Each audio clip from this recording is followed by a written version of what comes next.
One more quick section. On page 151, third paragraph. We've said this 20 times today. Before participation in a program, what should they have? Okay? Complete medical history. And when it comes to the risk factors, that would be your doctor's release. Medical history, doctor's release. Medical history, doctor's release. Now here's what we know. What are some of the safety recommendations about keeping older adults safe? You guys, they should be pre-screened. You should know that when you get to where you're 65 years or older, you've got a lot of baggage that you've been carrying with you for 65 years. Most of your older adults are going to be on some sort of medicine. Okay? What kind of people are you? Now, listen, let me ask you a question. Let's just say you're doing some heart rate monitoring with your older client, Paul. So Paul comes to you, he's 70 years old, he's ready to stay fit. He said, you know what, I've been reading about this exercise stuff, I got this going on. And you see in Paul's medical history, because he already has his what? He has his release from his doctor to exercise. But you see in his medical history that he is on both an ACE inhibitor, a beta blocker, and let's just also say he's on a diuretic. And I'm putting him on a treadmill. And I have done the formula. I have gone 220 minus 70. I have his maximum predicted heart rate. Then I'm going to take about 60 to 70% of that, and I'm going to all of a sudden assume that this magical number is Paul's zone that he needs to be in. Why might not his heart rate get to that? He's on a beta blocker. You're going to be screaming, let's go, Paul! Your heart rate's 62. It should be 92. And he's going to be huffing and puffing and screaming. And you're going to be like, Paul, you slacker, you should be able to do this. What have you been doing? And you should have gone, oh, this dude's on a beta blocker. Maybe I should be using RPE to determine his perceived exertion instead of being a jackwagon and not know what medications he's on. Okay? Also, if someone's on a diuretic, what are they going to have to do pretty frequently? They're going to need to drink, and then what else are they going to have to go do? They're going to have to go pee. So these are things that you have to know about older people. You've got to have a basic working knowledge of most of the drugs that are out there. Okay? I would encourage you to do that. It tends to be the ACE inhibitor, beta blocker, diuretic cocktail that tends to get a lot of trainers in trouble, without a doubt. Okay? One of the beautiful things, participants, they need a long warm-up. Why do they need a long warm-up? The bones are fragile and cold. Okay, excellent. Now, talk to me about a joint capsule. Tell me what's on the inside of a joint capsule. It's kind of fluid. What is it? Synovial fluid. Do you remember this question?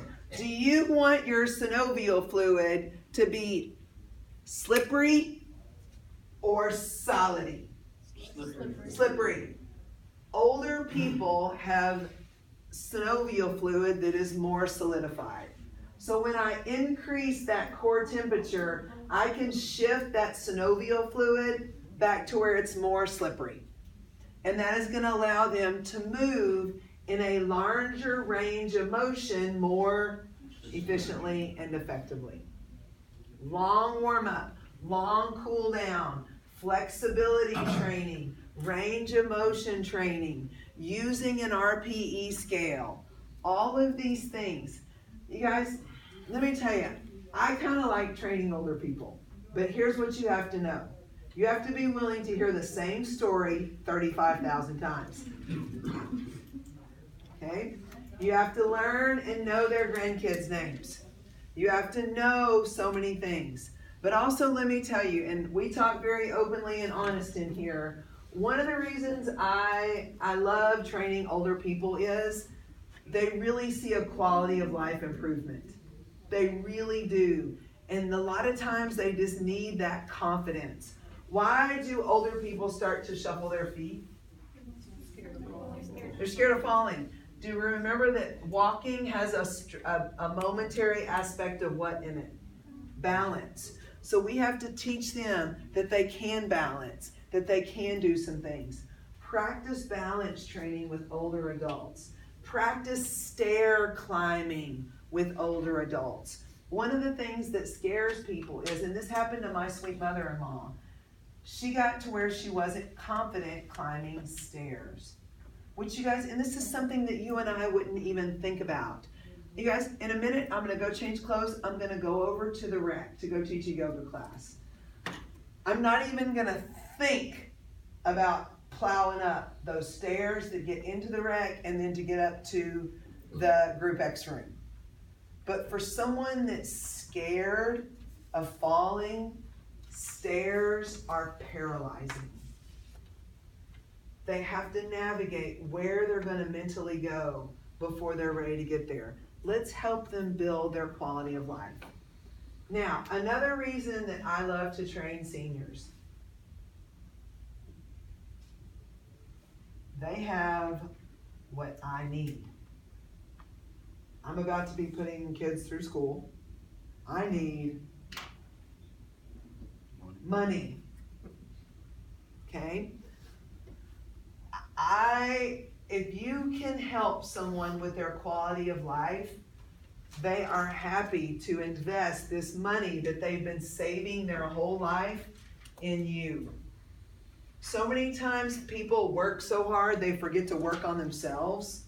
And so when it gets to a point where they're ready to retire and they don't have the quality of life to spend their retirement money, number one, that's a tragedy.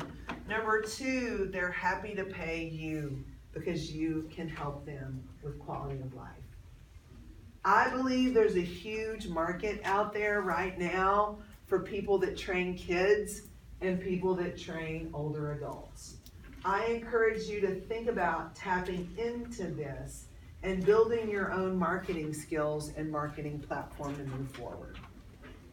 Okay, let's talk about next class. Next class, I want you to come, here's the whole thing. If you're ready to blow this joint until Tuesday when you take your final, you can do that. But if you want to come to an open forum of talking about class and talking about the whole semester, we'll do that on Thursday. You are going to do most of the talking, not me. Come with questions. Say got it when you got it? God bless you. I'll see you next class.